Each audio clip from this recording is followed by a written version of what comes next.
Alright, in this clip we're going to teach you the basics of driving an automatic transmission vehicle. It's important to note two major differences between automatic transmission and manual transmissions. One, there is no clutch pedal, so there's really nothing for your left foot to do except just sit idle the entire time you're driving.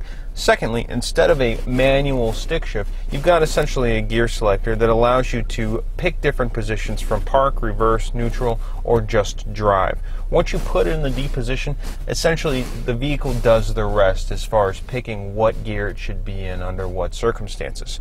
It's also important to note you can't take this gear selector out of park unless you've actually depressed your foot onto the brake. That's essentially just to make sure you know that you want to go into a gear.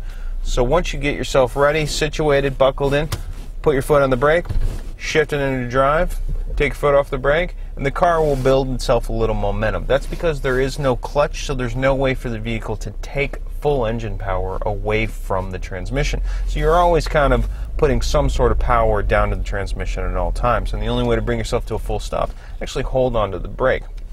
But otherwise, once you get going, it's either gas for go, brake for stop, and it's fairly simple. Now, on some of the modern automatic transmissions, you've got what's called a manual gear selector or a Triptronic, depending on who you're talking to. And that's a separate selection that you can go in just to the right or to the left, depending on the manufacturer. You can actually allow yourself to tell the computer what gear you would like to be in. So you shift it just to the over position and down for down gears.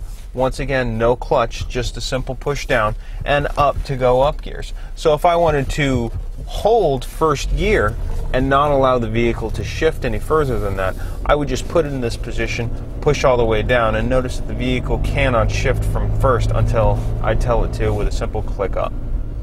Otherwise, it's fairly simple. You just turn the key on, put your foot on the brake, put it in drive, put your foot on the gas, and off you go.